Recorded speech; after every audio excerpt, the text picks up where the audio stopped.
İyi akşamlar, iyi yayınlar diliyorum. Evet. Şimdi tabii birçok başlık var. Birçok gündemdeki önemli başlıkları size sormak istiyorum. Ama ilk önce şöyle bir zihin açmak, bir tekrar düşmemek anlamında tekrar düşmeden özellikle 27 Şubat'ta Kürt halkına Sayın Abdullah Öcalan'ın 2025'te başlattığı sürecin dinamiklerini ve karakterini size sorarak başlamak istiyorum. Hangi dinamikler bu süreci zorunlu kıldı ve bu sürecin geçmiş barış araçlardan farkı nedir sizce? Evet, bu sürecin geçmiş barış ve diyalog ve müzakere süreci deneyimlerinden son derece farkları var. Yani çok önemli farklar var. Oradan başlayacak olursak bu dönemde mesela yakın tarihteki 2013-15 sürecini hatırlayabiliriz. O dönem muhalefetin böyle ciddi büyük bir desteği yoktu. Parlamentodaki muhalefet neredeyse karşısında duruyordu. MHP bu kadar aktör değildi. Tam tersi karşıda bir aktördü. Fakat şimdi bu dönemde biliyorsunuz bu sürecin başlangıcı Bahçeli'nin dem sıralarına gelmesi, selam vermesi ile başladı ve daha sonra Sayın Öcalan'la İmralı'da devam eden görüşmeler, bu görüşmelerin belli bir noktaya, belli bir seviyeye gelmesiyle birlikte Sayın Abdullah Öcalan geçtiğimiz senenin 27 Şubat'ında Barış ve Demokratik Toplum çağrısıyla bunu bütün Türkiye ve dünya kamuoyuna mal etmiş oldu bu süreci bu çağrıyla birlikte. Bu dönemin tabii avantajlarını şöyle sıralamak mümkün.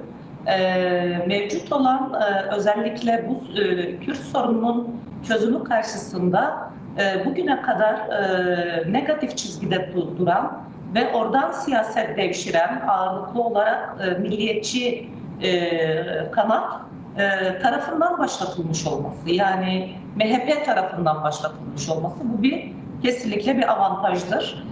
Çünkü bugün Türkiye'de barışın bu kesim tarafından karşıtlaşma haline dönmüş olsaydı bu süreç, Türkiye'deki siyasal iklim bu kadar normal ilerleyemezdi. Mesela komisyon oluşuyor parlamentoda ve bu komisyona parlamentoda bir siyasi parti haricindeki bütün siyasi partiler İYİ Parti dışındaki partilerin neredeyse önemli bir bölümü diye ifade edebilirim. Hepsi üye verdi oluşan komisyona. Bu çok anlamlı ve önemliydi. Şimdi bütün bunlar aslında bu sürecin yani bu sürece şöyle bir karakter kazandırıyor. Şöyle bir avantaj da kazandırıyor. Türkiye'de Kürt sorununun çözümünden yana herkes. Yol ve yöntemiyle ilgili farklılıklar olabilir. Farklı yaklaşımlar, farklı değerlendirmeler olabilir. Ama en nihayetinde Kürt sorununun barışçıl ve demokratik yöntemle çözülmesini herkes olumlu karşılıyor. Hem Sayın Öcalan'ın çağrısı, hem bu çağrıya örgütü olan PKK'nın olumlu yanıt vermesi, PKK'nın Fesih Kongresi yapması, akabinde Süleymaniye'de silah yakma töreninin gerçekleşmesi, Türkiye'den belli ölçeklerde çekilmeler vesaire, bütün bunlar aslında bu sürecin büyük bir ciddiyetle, bütün taraflarca büyük bir ciddiyetle ele alındığını da bizlere gösteriyor. Bütün taraflar derken tabii ki eksikler var, yetersizlikler var. Devletin ve iktidarın mesela daha ileri düzeyde atması gereken adımlar var. Onu da ayrı bir başlıkta muhtemelen konuşuruz. Ama şu an bu kısmını böyle ifade edeyim. Yine sorunuzun bir bölümünde özellikle mesela Sayın Devlet Bahçeli'yi bu sürece getiren ne? Ya da devlet adına konuştuğu için devleti bu konuma getiren nedir? Neden şimdi ve bu şekilde bir çözümden taraf olundu? Bu çok önemli. Bunun iyi analiz edilmesi lazım. Bunun özellikle yani Türkiye'deki farklı siyasal kesimlerce çok daha iyi bir şekilde bence analiz edilmesi lazım. Bu konuda analizlerde DEM Parti'nin ve birçok siyasi kesimin kafası muğlak değil. Ama bir kesim var ki bu konuda kafaları muğlak. Yani mevzuyu sadece kalkıp işte Erdoğan'ın kendini yeniden seçtirmesine bir hapsetme hali var. Şüphesiz ki bu süreçte iktidarı, belki devletin iktidarı ikna etmeye çalıştığı noktalardan biri bu olabilir. Bunu hiç yok saymıyoruz ya da önemsiz görmüyoruz kesinlikle. Dediğim gibi buna da birazdan değineceğimize eminim. Çünkü Türkiye'de çok temel gündemlerden, bu sürece ilişkin çok temel gündemlerden biri şimdi bahsini ettiğim konu. Ama bu konuya gelmeden önce gerçekten devleti bu aşamaya getiren nedir? Burada kesinlikle uluslararası gelişmeler, başta dünyada değişen ve dönüşen süreçler ve bunun bölgeye yansıması, Orta Doğu'ya yansıması. Biz şunu biliyoruz, dünyada özellikle 2008'le birlikte sermaye ve kapitalist sistem çok derin bir ekonomik krizle karşı karşıya. Bu kriz hala aşılabilmiş değildir. Evet. Ve bu krizin yarattığı Birinci, İkinci Dünya Savaşı dönemlerini hatırlayalım. Bu kadar büyük ekonomik buhranlar dünyayı bir cihan savaşına taşıdı. Şimdi benzer ölçekte ya da yakın ölçekte diye ifade edebiliriz. Yakın ölçekte bir ekonomik kriz yaşanıyor dünyada. Ve sermaye düzeni farklılaşıyor, kendini bir yeniden yapılandırma sürecinin içine almış durumda. Bu süreç yönetilirken savaşlara başvurulmuştur, Birinci, İkinci Dünya Savaşı'nda olduğu gibi. Ve şimdi biz hakikaten bir Üçüncü Dünya Savaşı arifesindeyiz. Bugün bölgenin her yeri savaş. Sadece Orta Doğu ve Kuzey Afrika'yla bir dönem sınırlı kalan savaşın Rusya-Ukrayna Savaşı'yla birlikte aslında batıya taşındığını, Batı kıtasına artık bu savaşın sıçrayabileceği algıları oluşmaya başladı. Bununla beraber yine işte Çin'in, Hindistan'ın, Tayland'ın, birçok ülkenin içinde bulunduğu denklemde bir savaş olasılıkları. Dolayısıyla bugün dünyada artık aşırı bir biçimde herkes güvenliğe, silaha, hatta nükleer silaha yatırım yapar bir pozisyona gelmiş durumda. Ve dünya bir cihan savaşıyla, çok daha büyük bir cihan savaşının arifesinde. Bunun bölgeye yansımaları var. Bu küresel gelişmelerin ve bölge Orta Doğu coğrafyası ve sadece Orta Doğu değil esasında. Asya, Pasifik kesimi, bununla birlikte Afrika bölgesi yeniden bir dizayn ediliyor. Bu dizaynda özellikle Orta Doğu kıtasından doğru baktığımızda 4 parça Kürdistan coğrafyasında örgütlü bulunan Kürt halkı bir yandan tarihsel örgütlülüğü ve birikiminin geldiği nokta, bu tarihsel örgütlülük, birikimin dönemin koşullarıyla kurduğu bağ ve rezonans son derece tarihsel bir önem kazanmış durumda. Bugün mesela Rojava'daki Kürtler örgütlü tarihsel bir birikim, tarihsel bir örgütlülük olmasaydı Suriye'de konjonktürel olarak bu yaşanan gelişmelerde bir pozisyon alamazdı. Evet. Dolayısıyla oradaki arka plana ve birikime özellikle işaret etmek gerekir ve bir halkın örgütlülüğünün birikiminin vakti ve zamanı geldiğinde ne kadar pozitif yansıyabildiğini, en önemli rolünü Irak'ta gördük, Rojava'da gördük ve şimdi Türkiye'de. Türkiye tabii bütün bu gelişmelerin ışığında İsrail'in bölgede kurmaya çalıştığı hegemonya, bu hegemonyayı ve egemenliğini Türkiye ile paylaşmak istemeyen yaklaşımları, Türkiye'nin alanını özellikle Orta Doğu'da daraltmak istemesi, bu çok belli, aşikar. İsrail'in burada bölgede izlemiş olduğu politikalar bence Türkiye devleti tarafından son derece göründü. Tek başına İsrail değil, bu bölge denkleminin tamamında Türkiye belli başlı noktalarda dışında tutulmak isteniyor. Mesela bu savaşların en önemli nedenlerinden biri bölgesel ve kıtalar arası enerji koridorlarının geçiş noktaları. Örneğin öyle bir enerji koridoru geçiş noktasında oluşturuluyor ki Doğu Akdeniz'in neredeyse belki batıya Avrupa kıtasına 200 seneye yetecek kadar çok kaliteli bir hidrokarbon gazı var. Ve bu bütün mesela Kıbrıs meselesinin de önümüzdeki günlerde gündeme gelmesi çok büyük bir ihtimal. Ve şimdi İsrail'in, ABD'nin İran üzerinde oraya dönük gerçekleştirdiği savaş, bütün bunların altında yatan nedenlerin bu enerji koridorları, enerji rezervleri, emperyalist güçlerin yeni paylaşım savaşları. Peki bu paylaşım savaşında Türkiye buranın neresinde? Türkiye belli noktalarda kesinlikle bunun dışında tutulmak isteniyordu. Fakat bu öyle oldu bittiyle olacak işler değil. Türkiye'de NATO toplantısı gerçekleştiğinde aslında Türkiye'nin yeniden bir NATO gücü olarak tescilledi kendini. Ve burada şu mesele karşısında duruyor Türkiye'nin. Her seferinde gerek biraz önce bahsettiğim enerji stratejisinde, enerji koridorlarının kurulmasıyla ilgili stratejide, güvenlik politikalarında, bölgedeki Türkiye'nin stratejik duruşunda ve bütün diyalog müzakerelerinde, ticari ilişkilerinde her bakımda karşısındaki en temel engel nedir? Kürt sorunu olarak çıkıyor. Yani Türkiye Kürt sorununu çözmediği için birçok konuda bu sorun ayağına takılıyor, dolanıyor ve birçok konuda belli başlı adımları atamıyor. Bizim her daim DEM Parti olarak daha önceki evveliyatında kapatılan ya da kapatma davası açılan bütün partilerimiz, yani kısacası 50 senelik demokratik siyaset hep bunu ifade etti.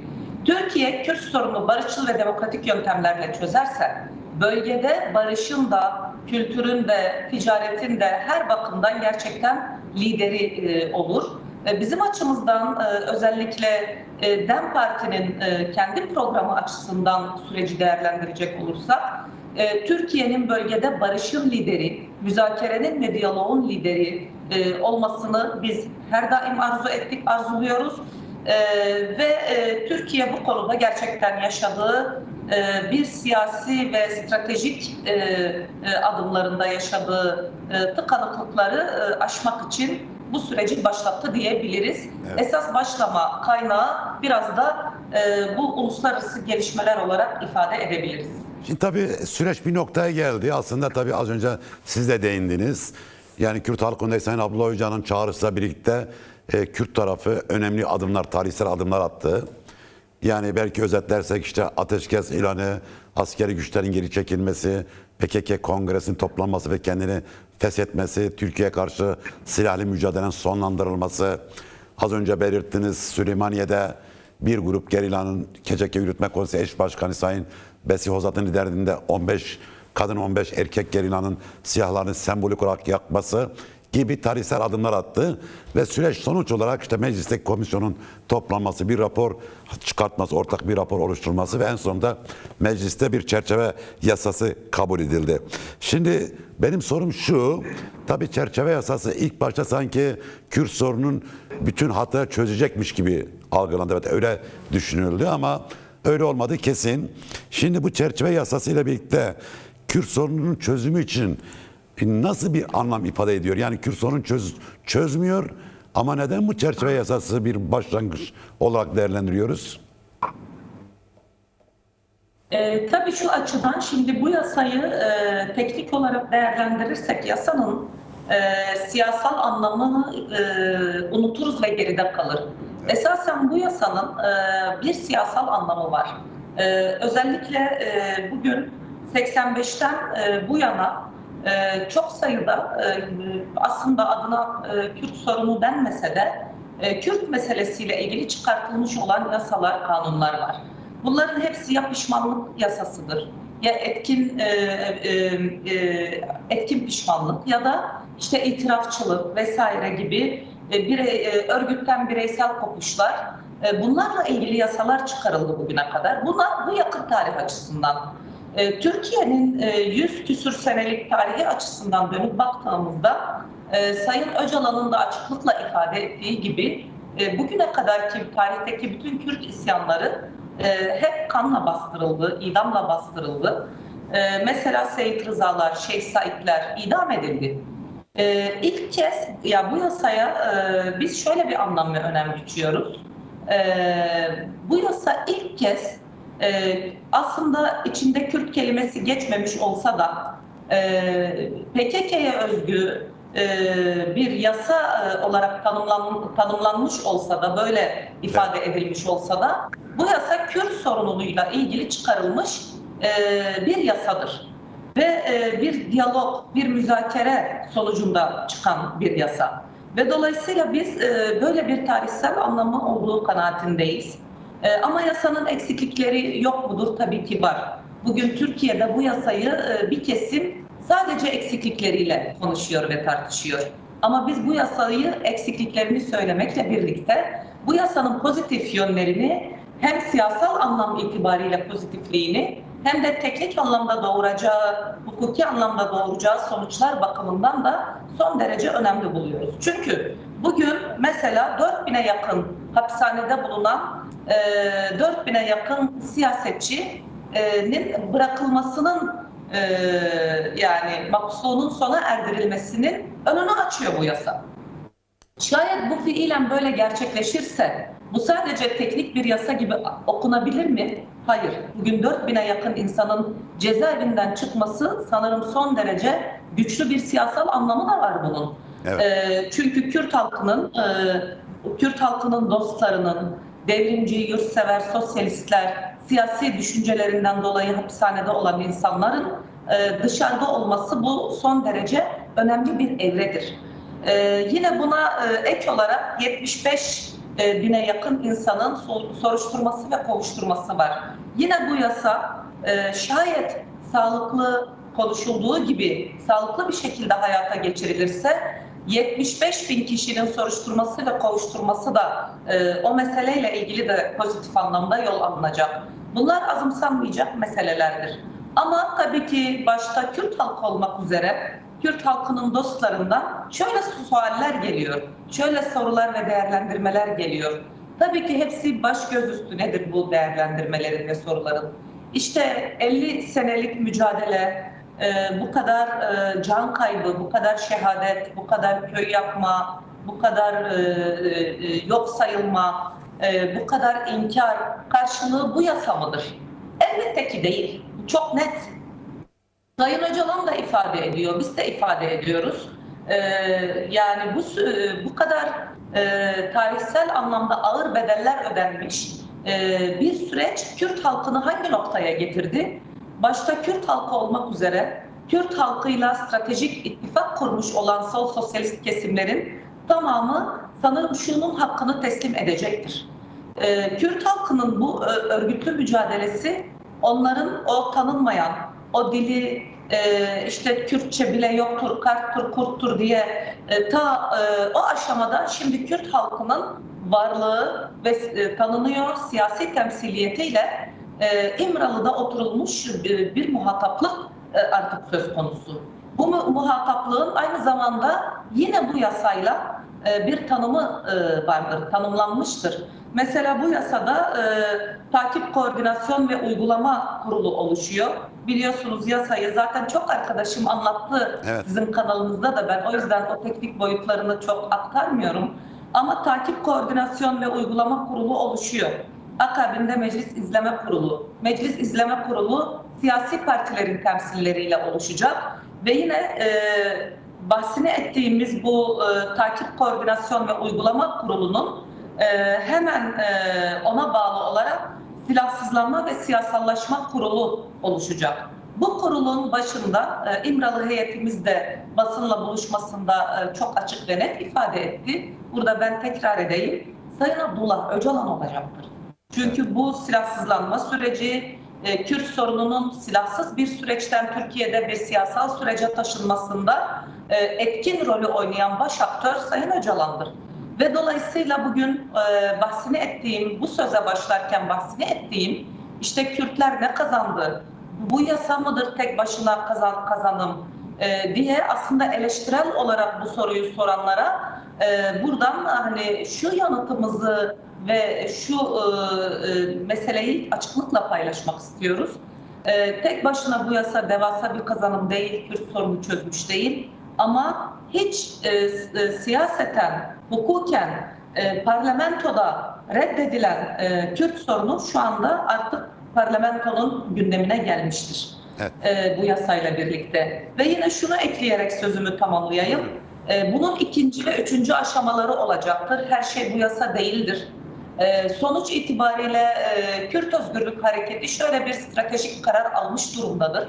Türkiye'de artık bir silahlı mücadele yürütülmeyecek. Silahlı mücadele demokratik bir toplumsal mücadeleye, bir siyasal mücadeleye taşınacak.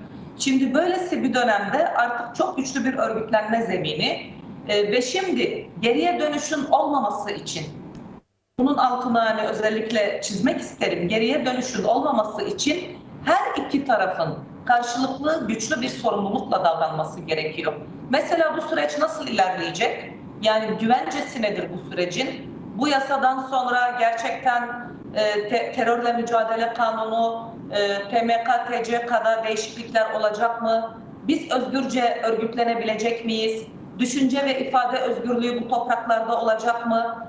Ve haklı olarak bu sorular şöyle bir denklemle karşılaşıyor. Bu soruların hepsi çok haklı. Hepsi çok reel, hepsi çok gerçekçi sorular.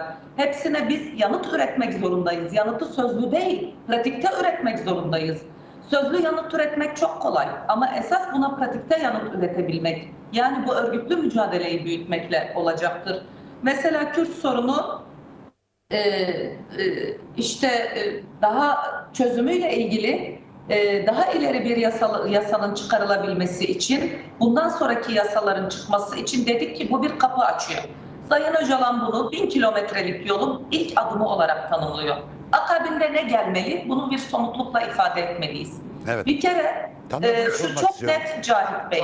Yani İzninizle bu konuya kısaca bir açıklık getirerek tamamlayacağım. Mesela bugün güven arttırıcı adımlar, iktidar bu adımları atmalıdır. Biz bunu her fırsatta bu adımların atılması gerektiğini ifade ediyoruz, etmeliyiz. Mücadelesini vermeliyiz. Mesela AHİM kararı, mesela AYM kararı, Selahattin Demirtaş, Figen Yüksekdağ, Osman Kavala, Can Atalaylar serbest bırakılmalı. Kayımlar, artık böylesi bir süreçte hala kayım olması gerçekten ayıptır. Utanç vericidir. Kayımlar artık bir an önce ortadan kalkmalı ve seçilmişler görevine iade edilmeli. Bunun akabinde yine garanti nedir diye soran insanlara hani şunu çok net ifade ediyoruz. Sayın Öcalan güven ve güvence diye tarif etti ya, bu çok mühim bir denklemdir. Güven verdikçe güvence verildikçe güven duyulur ve bu sürecin bir sonraki aşaması ilerler. Biliyorsunuz Türkiye'ye gerek silah bırakan hani gerilladan gerekse Avrupa'da sürgünden gelecekler hepsi ilk başta böyle bir cümbür cemaat geliş yok zaten. Sınırlı sayıda gelişler olacak. Bu birkaç açıdan yani bir karşılıklı bir güvencenin oluşma, bu denklemin sınanması, ayrıca teknik olarak çıkacak aksaklıkların giderilmesi, siyasal ve toplumsal olarak çıkacak aksaklıkların da aynı zamanda giderilmesi için bu süreç böyle tedrici ilerleyecek. Ama sözün özü şu, demokratikleşme yasaları, hukukun gerçek anlamda tecelli etmesi, bu süreç başlamadığı sürece ikinci aşamanın yani başlayamayacağını sanırım bütün Türkiye kamuoyu da bilir. Kürt kamuoyu da bunu gayet çok iyi bilir. Bütün Türkiye kamuoyu da bilir. Şimdi tabii siz çok önemli bir noktaya değindiniz. Çünkü bu yasa daha önce de partinizin yaptığı açıklamada meclisin hazırladığı 6. maddeye özgü olduğu söylendi. Yani silahsızlanmayla ilgili. Daha doğrusu şöyle de söyleyebiliriz. Türkiye ile Kürdistan Özgürlük Hareketi arasında çatışmasızlık yasası da diyebiliriz buna. Yani artık bundan sonra bir çatışma, silahlı bir kavga gürültünün olmayacağı bir yasa. 7. maddede ise demokratikleşme, yerel yönetimleri meselesi, az önce değindiniz.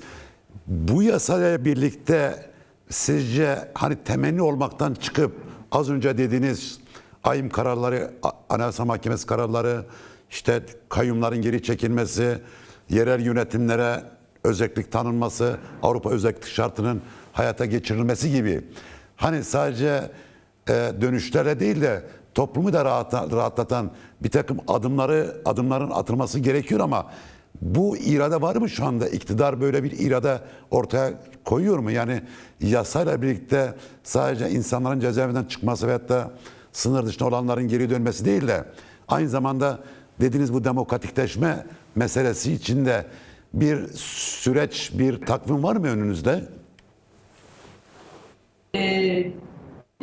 Bu sürecin hızla işlemesi gerektiğini biz her fırsatta vurguladık. Yani bakın esasında görüşmelerin başladığı ilk anda, yani 1,5 yılı aşkındır görüşmeler devam ediyor. Görüşmelerin başladığı ilk anda ahim kararlarının hayata geçirilmesi, kayın meselesi, bütün bunları o kadar net ifade ettik ki bunlar zaten o vakit olmalıydı. Çok ciddi gecikmeler var. Bakın mesela biz adaya gittiğimizde, Sayın Öcalan'la görüşme yaptığımızda, Sayın Öcalan Barış ve Demokratik Toplum çağrısını kamuoyuyla paylaştığında o gün ve sonra tabii ki biz dışarı çıktığımızda onun adına bizler paylaşmış olduk. Kendisi bizlerle paylaştı. Mesela bu adımların o günden atılması gerekiyordu. PKK Fesih kongresini yaptıktan sonra, silah yapma töreninden sonra bu yasa aslında o zaman çıkmalıydı, hızla çıkmalıydı. Burada iktidarın bu süreci belli başlı noktalarda bir sürümceme hali içine soktuğunu hepimiz farkındayız. Mesela bu yasayı ümit ediyoruz ki bu yasanın hayata geçirilmesiyle ilgili böyle bir sürümceme gerçekleşmez. Böyle bir uzatma gerçekleşmez. Kuvvetle muhtemel iktidarın kendine ait bir takvimi var ve o takvimi işletiyor. Ama kamuoyu bu takvimi beklemek zorunda değil.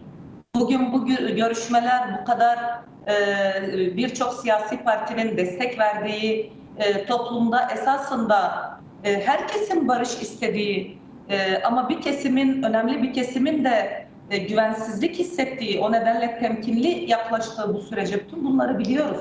Bu temkinliliğin oluşmasında ya da sürece olan inanç ya da barış olsun diyen toplumun neredeyse %99'u gerçekten barıştan taraftır. Kim savaşı ister ki?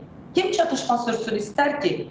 Ama mevcut olan iktidarın her şeyi bir hesap kitap içinde yapıyor olması, bunun bu toplumun gözünden kaçmıyor ve bu kadar sürümcemede tutması, olabilecek şeyleri hala yapmamış olması ister istemez buraya bir temkinlilikle yaklaşma halini doğuruyor ve muhalefetin önemli bir kesiminde bu temkinlilik azımsanmayacak düzeyde.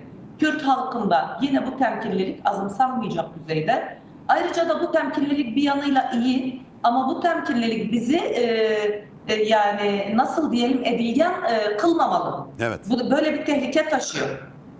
Yani temkinli olalım derken bekle görcülük anlayışı bizi siyaseten zayıflatır, siyaseten eritir. Tam tersi barışı daha çok toplumsallaştırmak, barış için müzakere yürüttüğümüzün daha fazlası mücadele etmek, demokratik zeminde barışı her yerde ve her kesimin talep etmesi, başta Türkiye'de barış isteyen her kesim, bakın mütedeyyin, demokrat, aydın, yazar, sanatçı, gazeteci, Alevi hareketi, kadın hareketi, feministler, ekoloji hareketi, gençlik, işçi, emekçiler, sendikalar, emek hareketi, her kesim dört elle barışı sahiplenmeli ki bu süreci biz yapabilelim, iktidara adım attırabilelim. Yani temkinlilik artık bahsini ettiğim birçok kesimin ve birçok dinamiğin bekle gör anlayışına sürüklüyor ve bu çok tehlikeli. Burada demokrasi güçleri daha fazla zayıflar, demokratik mücadele, siyasal mücadele zayıflar. O yüzden temkinli iyimserliğimizi elimizden elbette bırakmayalım ama iyimserliği ön plana atarak çok daha örgütlü bir şekilde barışın toplumsallaşmasını sağlamalı ve bu adımların atılmasını sağlamalıyız. Evet.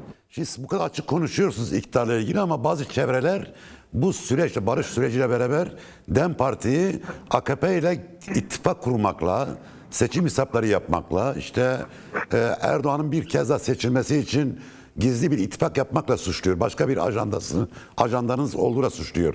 Neden bu suçlama yapılıyor sizce? Ya daha açık sorayım, siz AKP ile bir ittifak halinde misiniz yoksa?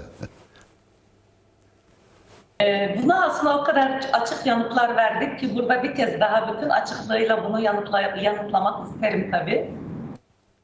Sayın Öcalan'da yapılan görüşmelerde çok net ifade etmiş, özellikle son görüşmede. Bu iktidarla yürütülen bir sürecin çok ötesinde bir şey. Bu diyalog İmralı'da devletle yürütülmektedir. Ve devletle yürütülen diyalog belli bir noktaya geldikten sonra elbette ki bir yasama süreci gerekiyor.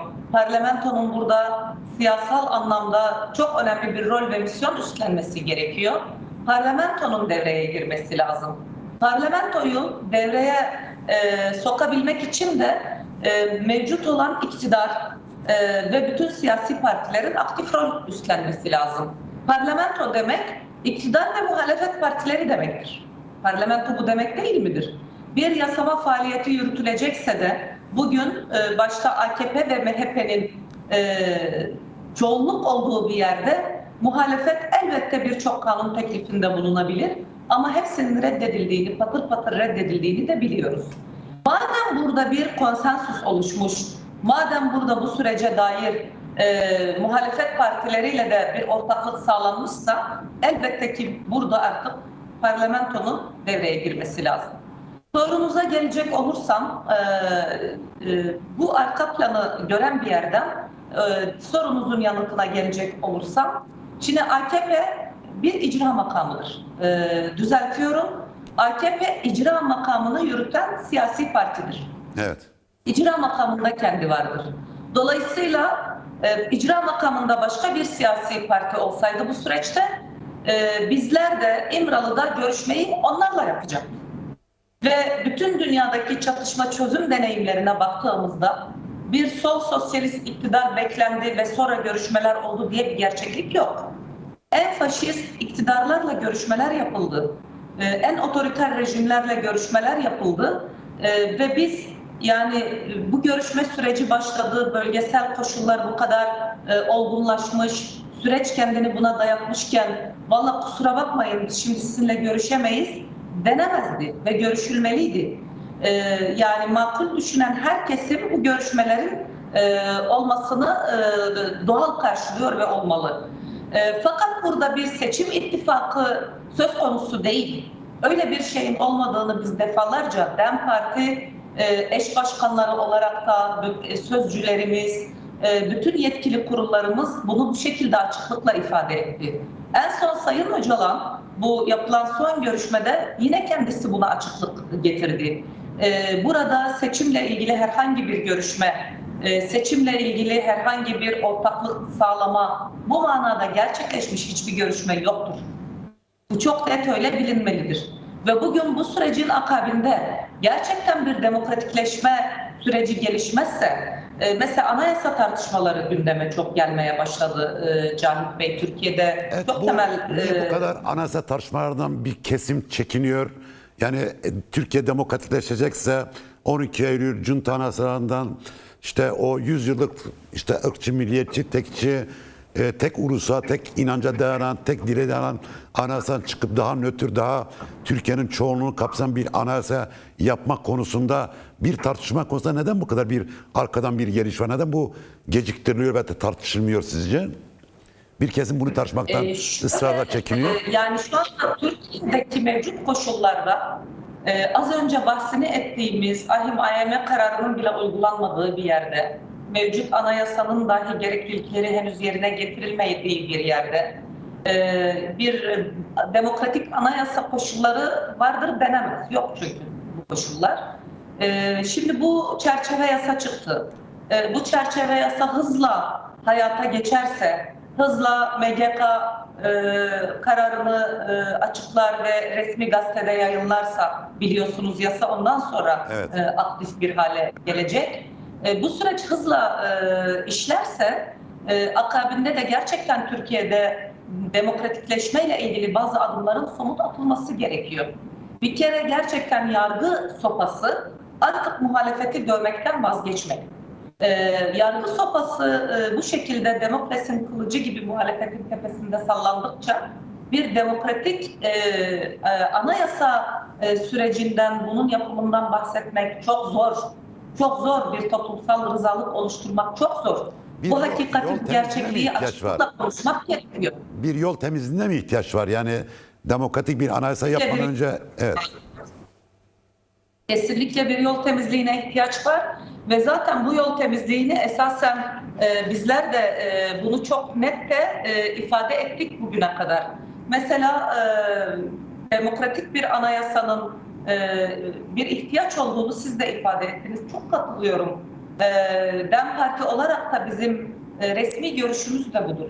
Türkiye sonuçta hala 82 askeri junta anayasasıyla yönetiliyor ve bu kabul edilemez.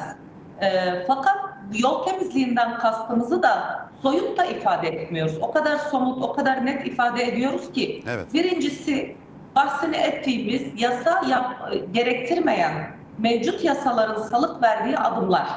Bunlar ahim kararları, tutuklu bulunanların bu anlamıyla serbest bırakılması, kayımla ilgili atılacak adımlar, yani bütün kayımların görevden alınıp seçilmişlerin göreve başlatılması, bir diğeri muhalefetin tamamı üzerindeki yargı erkinin bir sopa gibi kullanılmasından vazgeçilmesi, bununla birlikte gerçekten demokratikleşmeyle ilgili somut adımların artık atılması, bu yasanın uygulanmasından hemen sonra ve akabinde mesela Türkiye'de infaz yasası acilen değişmesi gereken bir şey. Mevcut olan çerçeve yasa hayata geçtikten sonra atılacak en temel adımlardan bir tanesi bu. Ve bunun akabinde bu yol temizliği yapıldıkça, bir toplumsal rızalığın oluşabileceği bir zemin oluşmaya başladıkça elbette demokratik bir anayasayı konuşmalıyız. Ama anayasa, Sayın Öcalan da ifade etmiş İmralı görüşmelerinde, anayasa gerçekten demokratik olursa konuşulması gerekiyor. Demokratik olmayan bir anayasayı belli başlı küçük ihtiyaçlar için anayasa değişikliğine gitmek toplumda gerçekten oldukça negatif bir şey yaratır ve bu kabul edilebilir bir şey değildir. Ve bizim özellikle demokratik anayasayla beraber DEM Parti olarak her daim şunu ifade ettik. Türkiye ve Cumhuriyet demokratikleşmeli. Demokratik bir cumhuriyete kapının açılması için biz bu çerçeve yasayı bir ilk adım olarak görüyoruz. Akabinde atılacak bu yol temizliği diye ifade ettiğimiz adımlar ikinci ve temel adımlardır. Üçüncü adım elbette demokratik bir anayasa. Demokratik anayasada bütün farklı halkların ve inançların hem dilleri, hem dinleri, hem inançlarıyla özgür yurttaşlar olarak bu topraklarda varlığını sürdürebilmesi, inancının, dilin özgür bir yurttaş olarak özgürce kullanabilmesi, yasaklanmaması, bütün bunların artık tescilli bir şekilde anayasal güvence altına alındığı bir demokratik anayasayı talebi zaten Türkiye'deki bütün demokrasi güçlerinin ortak talebidir. Bizlerin de talebi elbette bu anlamıyla. Evet. Şimdi tabii siz konuşmanızın başında sürecin dinamiklerine dikkat çekerken özellikle vurguladığınız şu vardı. Yani Kürdistan meselesi, Kürt sorunu sadece Türkiye'yi ilgilendiren bir mesele değil. Suriye'yi, Irak'ı, İran'ı ilgilendirdiği kadar bölgesel belki diğer küresel güçleri de ilgilendiriyor. Tabii dinamik ve bir süreçle yaşıyoruz. Yani çok hareketli bir dünyadayız. Yani yarın ne olacağı konusunda da herkesin bir fikri var ama gerçekten kestirmek çok zor olabiliyor. Az önce belirttiğiniz mesele bundan 4-5 yıl önce işte Avrupa'nın göbeğinde Ukrayna-Rusya savaşı olacak 1 milyon insan yaşamı yitirecek denseydi birçok insan hayal görüyorsunuz derdi. Bu nedenle çok dinamik bir dünyadayız. Bu nedenle şunu sormak istiyorum. Hem Türkiye içinden hem bu yaşadığımız konjonktür itibariyle barış sürecini akabete uğratacak ciddi riskler var mı sizce? Tabii yani şu tespitiniz çok doğru. Dünya öyle bir kaosun içinden geçiyor ki bu kaos iktisadi, askeri, toplumsal, siyasi her açıdan çok ciddi bir kaosun içinde gerçekten dünya. Bölge zaten Orta Doğu'daki kaos hiçbir zaman bitmedi. Şimdi bu küresel kaosla birlikte çok daha çetrefilli bir sürecin içindeyiz bölgede. Ve birçok şeyde bir öngörememe hali, bir görünememezlik durumu da söz konusu. Dediğiniz gibi kim öngörebilirdi ki Rusya-Ukrayna savaşı bu kadar insanın yaşamına mal olacak bir savaş gibi. Ve bunun gibi nice öngörülemeyen şeyler ama elbette şunu öngörebiliyoruz. Dünya ciddi bir kaosun içinde, savaş ve çatışmaların tırmandığı, faşist otoriter rejimlerin güç kazandığı bir dönem ama aynı zamanda diyalektiğe göre her şey kendi zıttıyla vardır ve gerçekten bu otoriterleşmeye karşı, bu savaş ve çatışmalara karşı dünyada halk hareketlerinin, barış hareketinin, aynı zamanda artan işsizlik ve yoksulluğa karşı emek hareketinin güçlenmesi için de çok çok büyük bir potansiyeli de barındırıyor. Evet. Bunun güçlü bir zemini de söz konusu ve dolayısıyla aynı zamanda riskleri ve sorunları konuşurken bu risklerin toplum için, halklar için, ezilen ve sömürülenler için yarattığı olanakları da görmek gerekiyor ve bu olanaklardan ilerlemek lazım. Tabii ki hani sorunuza gelecek olursam süreç akamete uğrarsa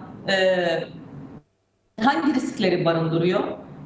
Tabii bu anlamıyla biz başta şunu söylemeliyim. Biz bu sürecin barışla taçlanmasını, onurlu bir barışla taçlanmasını, demokratik bir zeminle daha ileri bir seviyeye taşınmasını canı gönülden arzu ediyor. Sadece bunu bir duygu olarak değil, bir fikir, bir düşünce, bir siyasal hat olarak da öyle görüyoruz ve biz bu çabamızı sonuna kadar devam ettireceğiz. Bu önce öyle bilinsin isterim. Ama bu süreç akamete uğrar mı? Bu süreci akamete uğratmak isteyen önemli kesimler var. Bakın bu süreci çok açık net savaş baronları akamete uğratmak istiyor. Silah tüccarları, uyuşturucu kaçakçıları, tüccarları, baronları bu süreci akamete uğratmak ister. Çünkü bu süreçte Türkiye neredeyse bir narko devlete dönüştürüldü artık. Bu kadar ciddi bir trafik yoğunluğu var. O kadar gayrimeşru işler bu savaş ve çatışma koşullarında ileri bir seviyeye taşındı ki artık neredeyse tırnak içinde normalleşecek bir seviyeye geldi bölgede ve ülkede. Bir kere bunlar savaşın ve çatışmanın sürmesini ister. Aynı şekilde mesela İsrail gibi güçler, bölgede farklı hesapları olan güçler, yani bu sürecin ya da İsrail'in içindeki kimi klikler bu sürecin akamete uğramasını elbette ister. Örneğin bugün İsrail Ebu Zuhur askeri hava üssünü bombaladı. Türkiye'ye 70 kilometre uzaklıkta İdlib'deki hava üssü. Bu ve bunun gibi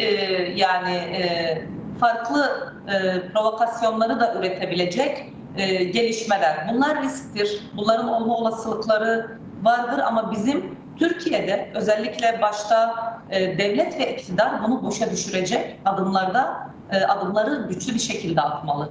Temkinli yaklaşmalı, bu provokasyonları boşa düşüren adımlar atmalı. O yüzden bu süreci büyük bir ciddiyetle ele almak lazım. Yani bu süreci hiç kimse dar manada küçük, güncel siyasi hesaplarına kurban etmemeli bu süreci. Bu süreç büyüktür, ciddidir, önemlidir. Uluslararası güçler bu süreci geri çekmek isteyebilir, bozmak isteyebilir, enfekte etmek, provoke etmek isteyebilir. Bunlara karşı burada sağlam, güçlü adımlar atıldıkça bu sürecin provoke etmek isteyenleri boşa düşürebiliriz ve boşa düşürmeliyiz de hep birlikte. Peki şöyle bir risk de var mı ya? Tabii İsrail'e dikkat çektiniz ama Türkiye açısından da mesela bir yayılmacı politika son 10-15 yıldır izleniyor. Özellikle Arap Baharı'la birlikte işte Libya'ya kadar, Somali'ye kadar, işte Suriye içlerine, Güney Kürdistan içlerine kadar bir yayılmacı askeri politika izleniyor.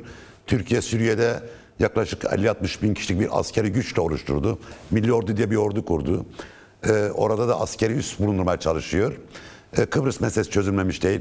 Yani Türkiye içeride barış sürecini devam ettirirken ona bu süreç başka yerlerde yayılmacı politikalar izleme hakkını verir mi tıpkı İsrail gibi yoksa? Kesinlikle vermez. Kesinlikle vermez. Vermemeli. Çok net. Bu konuda bizim yaklaşımımız, bakış açımız o kadar net ki biz Türkiye'de iç barışı tahkim ederken bölge barışını da tahkim etmeliyiz. Yani hiçbir biçimde hiçbir ülkenin başka bir ülkenin topraklarında bir yayılmacı politika izlemek, başka ülkenin halklarının iç işlerine karışmak, buna hakkı yok. Türkiye'nin şayet bu barış süreci gerçekten yani ileri seviyeye taşınırsa Türkiye'ye düşen en büyük görev ve sorumluluk bizim mesela izlemek isteyebileceğimiz dış politika çok net şöyle olur ve olmalı. Barışı tesis etmek, demokrasiyi tesis etmek. Bugün Suriye ile ilgili biz defalarca geçmiş dönemde de Suriye'de savaşın, çatışmanın devam ettiği dönemde her daim şunu söyledik. Türkiye'nin Suriye politikası çok net. Oraya ateşle körükle gitmek değil. Orada işte bazı cihadist çeteleri, El-Nusra, El-Kaide ve uzantısı örgütleri desteklemek değil. Tam tersi demokrasiyi desteklemek. Otoriterliği de desteklemek değil, demokrasiyi desteklemek. Evet. İnsan haklarını desteklemek. Oradaki Kürdün de, Alevinin de, Dürzi'nin de hakkını desteklemek. Dolayısıyla biz Türkiye'de öyle bir model oluşturmalıyız ki yani Türkiye bütün farklı halkların ve inançların kendini demokratik bir zeminde eşit bir yurttaş olarak hissettiği bir sistem olmalı. Kürt sorunu bir kere adı konularak çözülmeli. Artık terörist diyerek Kürt sorunundan bahsedilemez. Bir kere o sayfayı artık kapatmak gerekiyor. Evet, bu sayfa kapatılırsa... Tam da bunu sormak istiyordum. Geçtiğimiz günlerde de aylarda bir konferansa baskılı bir siyasetçi şunu söylemişti. Yani bir masaya oturuyorsanız tarafların bazı kırmızı çizgilerden vazgeçmesi gerekiyor. Şimdi Kürt hareketi dilini değiştiriyor, kendi formatını değiştiriyor, yeniden yapılanıyor, silahlı mücadele sonlandırıyor ama iktidarda eski dil devam ediyor. Yani hala Kürt meselesi, Kürtleri terör parantezi içerisinde tutuyorlar. Bu rahatsız edici, bu durum değişmeye doğru gidiyor mu sizce? Yani burada da bir değişik bekliyor musun? Yani iktidar eski dilden vazgeçmeli ama geçecek mi gerçekten? Yani geçmesi gerekiyor, bu dilden vazgeçmesi gerekiyor. Bugün gerçekten siz de güzel ifade ettiniz. Bu süreç, az önce konuşuyorduk ya bölge politikası bağlamında, bölge siyaseti bağlamında. Hakikaten barışı ve demokrasiyi inşa edebilecek bir zemine geçilmesi gerekiyor nihai evrede olması gereken bu. Şimdi Kürt sorununu bir terör sorunu gibi ifade etme dönemi kapanmalı, çok net. Burada karşılıklı bir empatiyle biz bu süreci götürebiliriz. Elbette konuşulanlar, ortaya çıkan bazı mütabakatlar, bu mütabakatların işte yasal anlamdaki yansımaları, bunlar yetmez. Dil değişmeli, üslup değişmeli. Hep birlikte bunu değiştirmeliyiz ve değişim, şunu bilelim ki, karşılıklı olur. Yani tek taraflı bir değişim o kadar zor olur ki, bu bir realitedir, bir gerçekliktir. Yani biz şimdi iki kişi diyalog kuruyoruz, bir televizyon programı yapıyoruz. Burada o empatiyi nasıl birbirimizle hissetmemiz gerekiyor? Sizin ne sormak ve ne söylenmek istendiğini anlamaya çalışıyorsanız, bu karşılıklı bir empati ise aynı şeyi gerçekten herkesin yapması lazım. Şimdi şöyle sanılmasın, hiçbir şey böyle hani soğuk maddeler yetmez yani bu süreci çözmeye. Mesela bir çerçeve yasa. Şimdi bu çerçeve yasa uygulandıkça anlam kazanır, ete kemiğe bürünür. Bu yasa ete kemiğe büründükçe dil değişir, karşılıklı dil değişir. Yani siyasetin, toplumsallaşmanın, toplumun realitesi budur ve bu gerçeklikle hareket edilmeli. Dolayısıyla sözün özü şu, Kürt sorunu bir terör sorunu değildir. Kürt sorunu bir siyasi sorundur, toplumsal sorundur, iktisadi sorundur, kimlik sorunudur, varlık sorunudur. Dolayısıyla artık Kürt sorununu bir terör parantezinde tanımlamaktan çıkarmak zorundayız. Evet. Türkiye'de kullanılması gereken dil iktidar açısından da öyle, birçok kesim açısından da zaten böyle olmak zorunda. Bu dil değiştikçe ben çok sağlıklı adımların atılabileceğine inanıyorum. Ha, soracak olursanız iktidar bu dili değiştirmiş mi? Ne yazık ki değiştirmemiştir. Ne yazık ki iktidar hala yeterince barışın toplumsallaşması için sahada yeterince adım atma konusunda yeterli adımlar atmıyor.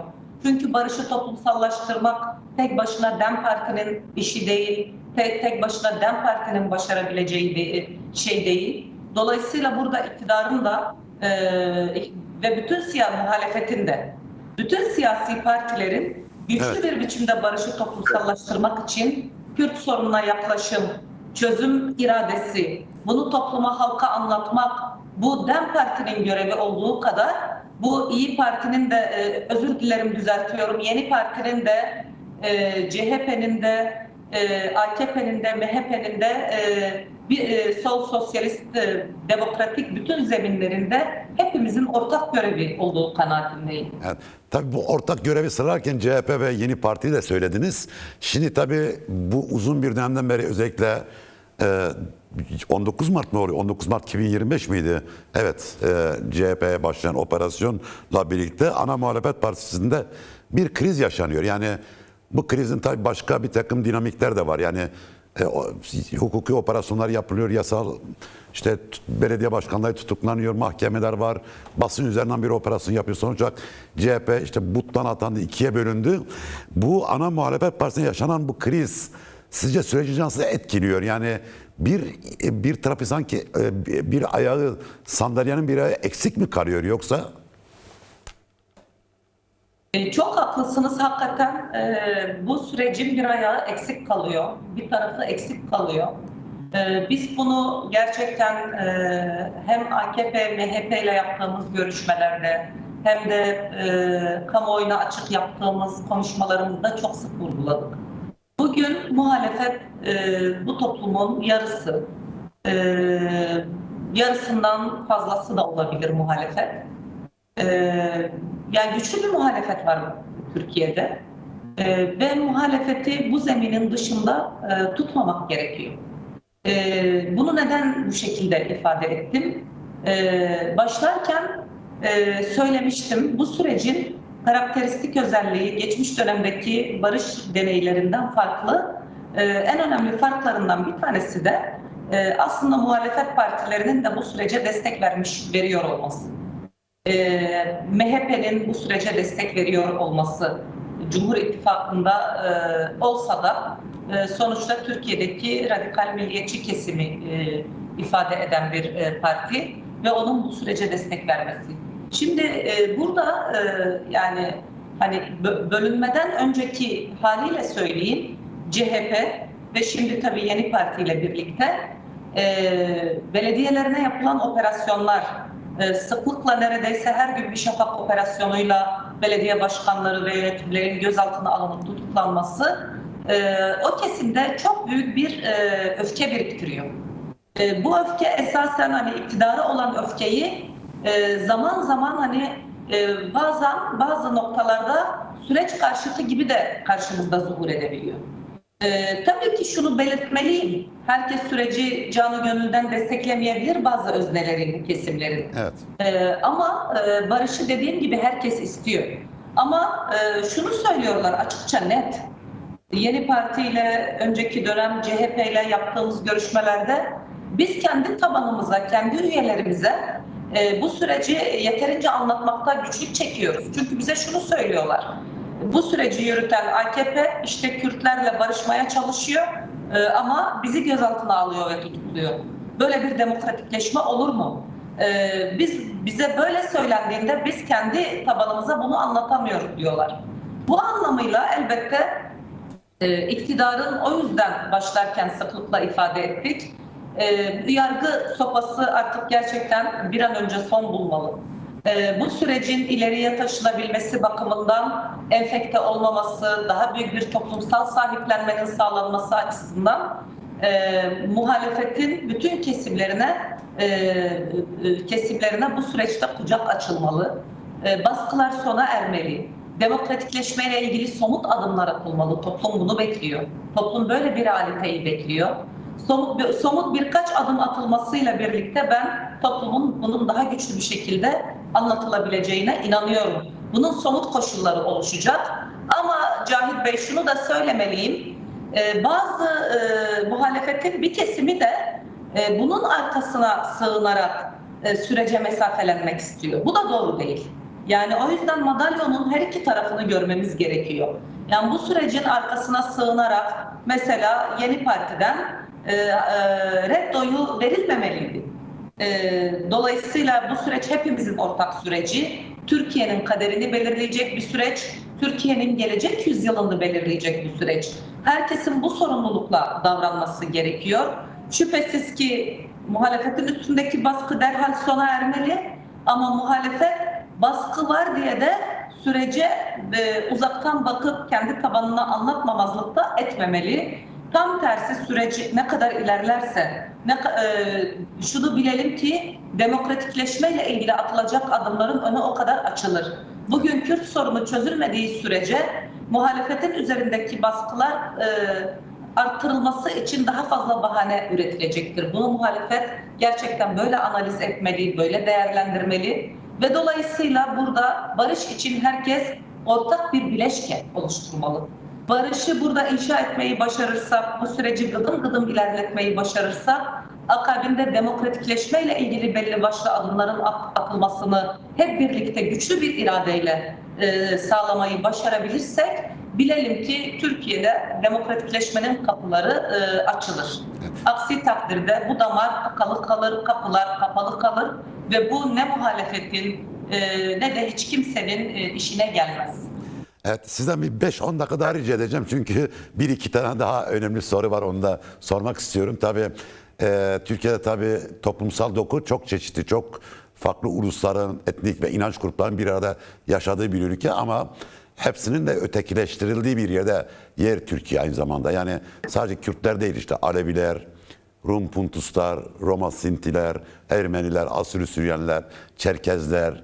Şimdi örneğin Hataylısınız ve Alevi kimliği açısından da baktığınız zaman bir Alevi, bir Rum Puntus veya da bir Çerkez, bir Asürü Süryani, bir Ermeni neden bu süreçte benim sürecimdir, bu süreçte bana yarayacaktır, benim kimliğim veya benim gasp edilmiş haklarım açısından bir normalleşme sağlayacaktır diye düşünmeli sizce?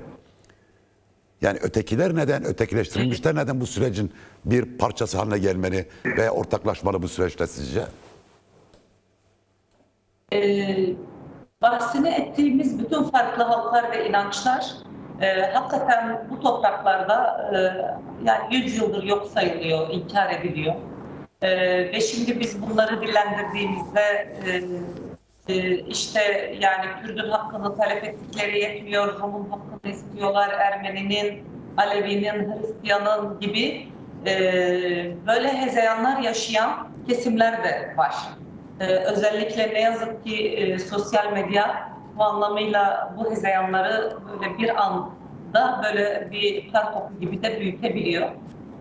Fakat biz bu doğruları söylemekten vazgeçmeyeceğiz. Onu öncelikle belirteyim. Sosyal medyanın siyaseti dizayn etmeye çalışmasını da son derece yanlış buluyorum. Sosyal medya bizi dizayn edemez, etmemeli. Çünkü bahsini ettiğimiz şimdi bu konuyla ilgili bir haftadır bununla ilgili dönen bir tartışma var.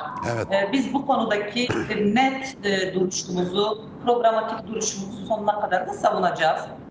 Bunu herkes öyle bilmeli. Bugün bu ülkede siz de bahsettiniz.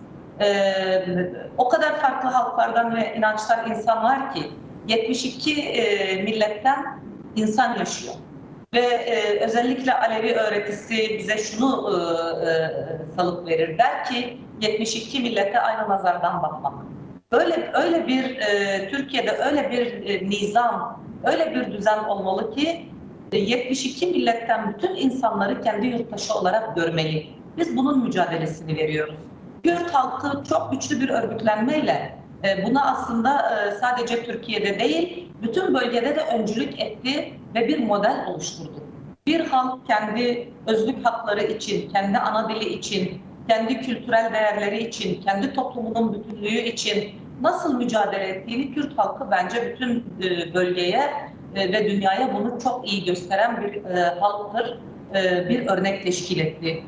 Biz bakın Cahit Bey, ben Antakya'da yaşadım. Ömrümün Evet. çok önemli bir bölümünü orada yaşadım. Ve biz farklı haklarla, inançlarla o kadar rahat ve birlikte yaşadık ki şehrin dışına çıktığımızda bu ayrımcılığı fark ediyorduk. Bence Antakya farklı halkların ve inançların ortak yaşadığı kadim bir şehirdir. Bütün dinler orada var ve hepsi bir arada eşit yaşıyor. Kimse kimsenin dinine, inancına bugüne kadar karışmadı. Resmi ideolojinin müdahaleleri ve şeyleri dışında onu ayrı tutuyorum. Evet. Şimdiki konumuz bu değil diye detayına girmiyorum ama bu yaşam modeli bütün Türkiye'ye tahvil edilmeli ve anayasal güvenceye alınmalı. Bugün Kürt özgürlüğünü talep ederken yani şöyle şeylerle karşılaşıyoruz. İşte siz Türk ve Kürt kardeşliğinden bahsediyorsunuz. Diğer halkları unutuyor musunuz acaba diye farklı halklardan bize böyle dostane mesajlar oluyor. Yok, biz hiçbir halkı unutmadık. Bugün bu süreç özellikle bugüne kadar Türkiye devleti ilk kuruluş yıllarında tekçi bir yaklaşımla kuruldu. Bu tekçi yaklaşımı kırmak için Sayın Öcalan'ın geliştirmiş olduğu çeşitli formüller oldu.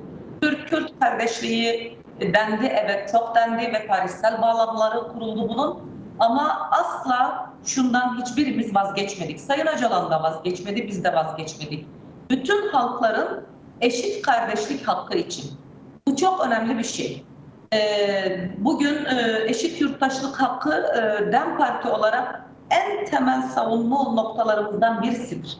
Eşit yurttaş olma hakkı. Yani İsterse Türkiye'de yani bir kişi bir farklı dil konuşsun, Evet. onun dahi dilinin varlığını tanımak demokrasinin asgari koşuludur diye düşünüyorum. Yani şunu mu söylemek istiyorum? Yani eşit kardeş olacaksak önce eşitlenmemiz gerekiyor. Yani herkesin bir eşitlenmesi gerekiyor.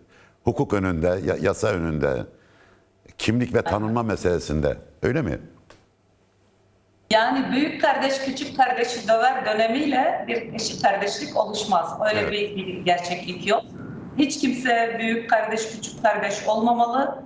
Farklılıklarımızla eşit yurttaş olduğumuz bir yerde gerçekten biz o zaman hakiki bir demokrasiden o zaman bahsetmiş oluruz. Şimdi tabii son bir soru. DEM Parti'nin 5. olan büyük kongresi toplanacak. 6 Eylül'de öyle değil mi? Yani evet 6 Eylül. Bu kongre dün akşam da Ayşegül Doğan'la da konuştuk ama tabii siz bir eş genel başkan, size sormak istiyorum. Bu kongreden beklentiniz nedir? Nasıl bir kongre olacak ve bu kongre bir başlangıç mı DEM Parti'nin yenilenme süreci meselesi konusunda? Evet, kesinlikle bir değişim ve dönüşüm kongresi olacak. Bunun başlangıç kongresi olacak. Şimdi tabii yeni dönemde bütün siyasetler değişmeli. Yani şunu ifade etmeliyim. Şimdi Türkiye'de Kürt sorununun barışçıl ve demokratik yöntemlerle çözüldüğü bir yörüngeye girilirse, güçlenirse bu yörünge, girilirse yerine orayı düzeltmek isterim. Girilmiştir bu yörüngeye. Bu yörünge geliştirilir ve ilerletilirse artık Türkiye'de tırnak içinde çatışmanın olmadığı bir yerde bir terör kavramı zaten hukuki zeminde de şimdi tanımlandığı zeminde de düşecek. Düşmeli de. Az önce konuştuk ya, terör kavramı artık kullanılmamalı. Bugün o nedenle şunu söylemeliyim. Türkiye'de en sağ, en milliyetçi kesimden en radikal sol sosyalist kesime kadar her kesimde çok ciddi bir değişim ve dönüşüm olacak zaman içerisinde. Çünkü Türkiye'de 50 senedir devam eden bir çatışma süreci var. Kürt halkının Türkiye'de verdiği aynı zamanda çok güçlü bir demokratik ve siyasi mücadele var. Şimdi orada yaşanacak bir dönüşüm, bu kadar büyük ve güçlü bir örgütlülük aynı zamanda temas ettiği bütün kesimlerde bazı tartışmaları beraberinde getirecek ve değiştirecek. Bugün artık hani en radikal Türk milliyetçisi de bir değişimin içine nesnel olarak girecek diye düşünmekteyim. Tabii ki bütün bunlar bu sürecin başarıyla ilerlemesine bağlı. Kendimize dönecek olursak, DEM Parti biliyorsunuz kongresini bu süreçten kaynaklı uzatmıştı, uzatma kararı aldı. Kongremizi yapmamıştık 2 seneyi doldurduğumuzda. Ve 20 Eylül'de yapma kararı almıştık. Bunu da kamuoyuna deklare etmiştik. Fakat yasanın çıkmasıyla birlikte süreçte kimi hızlanmaların olması biz de şöyle bir tartışmayı yürütmüş olduk kendi içimizde. Kongremizi yasal gerekliliklerden kaynaklı zaten yapmak durumundayız. Ve bu değişim ve dönüşüm tartışmalarında da henüz yeterince bir yol alamadık. Bu yasanın olmasıyla birlikte özellikle yurt dışından, özellikle silah bırakıp Türkiye'ye dönecek, diasporadan dönecek çok sayıda da arkadaşımız olacak. Beklentimiz bu yönde. Ümit ediyoruz ki bunları en kısa zamanda mutlaka tanıklık ederiz. Bizler hem bu arkadaşlarla bu tartışmaları elbette bu siyasi tartışmaları yürütmek de istiyoruz. Ve bir değişim ve dönüşüm sürecinin başlangıcı şeklinde bir kongre yapacağız. Bu kongremizde hani neyi başlatıyoruz? Aslında onu aktarmak çok önemli. Dolayısıyla buradan özellikle DEM Parti'nin HDP ile birlikte güçlenen bir müktesebatı, demokratik cumhuriyet hakkımız. Bu özellikle geçmiş dönem tartışmalarımızdan HDP süreciyle başlayan ve aslında elbette bunun tarihsel arka planı da var ama HDP sürecinde adı konan, HDP ile daha da taçlanan demokratik cumhuriyet çizgisi. Bizler özellikle bu sürecin ilerlemesiyle birlikte artık bir demokratik cumhuriyetin inşa edilmesiyle ilgili somut adımların atılması gerekiyor. Sadece zaten siyaset şöyle yapamaz uzunca bir süre.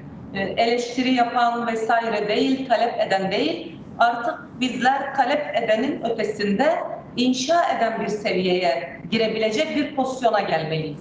Siyasi özne olarak.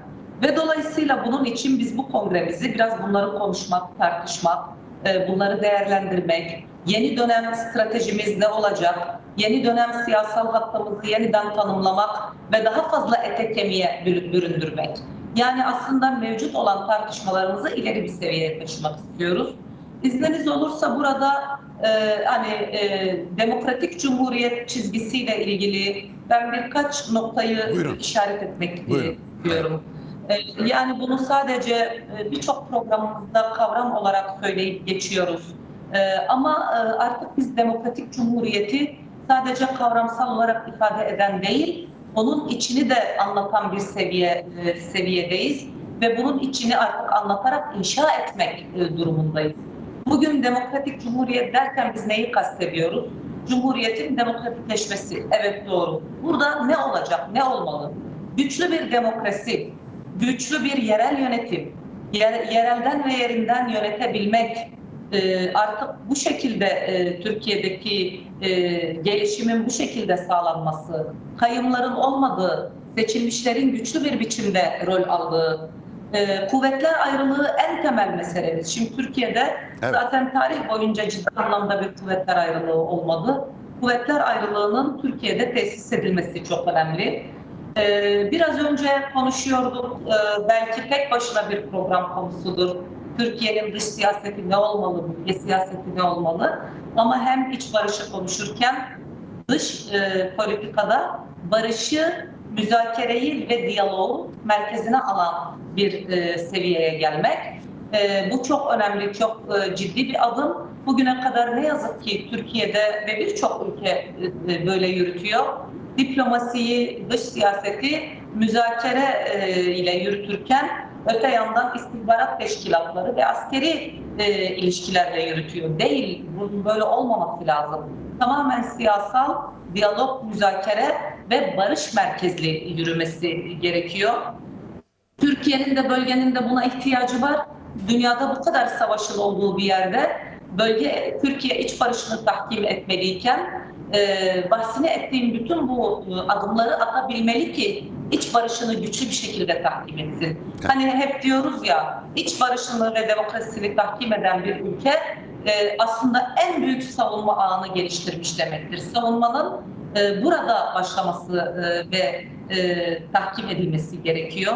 Bu anlamıyla özellikle kadınlar, gençler, farklı halklar, inançlar, doğa ve insan hakları savunucuları, bütün bu kesimlerin emek mücadelesi, bütün bu kesimlerin verdikleri mücadelenin her biri kendi öz gücüyle, kendi öz örgütlenmesini bir yandan yaparken, öte yandan bahsini ettiğimiz bu ana bileşkede birleşmesi, yani Alevi'nin de demokrasi ve demokratik cumhuriyet çatısında kendini var etmesi, işçinin, emekçinin, hak arayan her kesimin adaletli bir ücret dağılımı, adaletli bir gelir dağılımını talep ederken demokratik cumhuriyetin çatısı altında birleşmesi. Doğa katliamı almış başına gidiyor, Kürdistan coğrafyası başta olmak üzere Ege'sinden Karadeniz'ine, Akdeniz'ine, İç Anadolu'suna kadar. Burada da bütün ekoloji hareketi, fikri ne olursa olsun, ideolojik yaklaşımı ne olursa olsun, en nihayetinde doğayı kurtaracak olan da demokratik bir cumhuriyettir ve kendini bu demokratik cumhuriyet şemsiyesine altında bu mücadelesini burada taçlandırmak, burayla bağını kurmak. Burada tabii ki bu konumuzda epeyce uzun bir konu. Burada ben yani bu şekilde bir özetle bu bölümü tamamlamak istedim. Yani ez cümle biz kongremizi tamamen demokratik cumhuriyetin inşası, yeni dönemin dili, bu inşaat sürecini nasıl gerçekleştireceğiz, silahların sustuğu, çatışmanın bittiği bir yerde Türkiye'de demokratik siyaseti nasıl daha fazla güçlendirebiliriz? Türkiye'nin asli sorunu olan ekonomik, ekolojik kriz, Kürt halkının talepleri, farklı halkların, inançların talepleri, bunların daha çok örgütleyicisi ve sözcüsü nasıl olabiliriz? Bütün bunları konuşacağımız, değerlendireceğimiz çok güçlü bir yeni yapılanma sürecine giriyoruz. Bu kongremizde biraz bu yeniden yapılanma sürecine önemli bir adım, bir evresi olacak diye özetleyebilirim. Evet. Çok teşekkürler DEM Parti eş genel başkanı Turay Hatimoğulları, zaman ayırdınız, vakit ayırdınız. Değerli görüşlerinizi bizimle paylaştınız. Size ve arkadaşlarınıza kolay gelsin diyorum. Başarılar diliyorum. Çok sağ olun. İyi akşamlar, iyi geceler.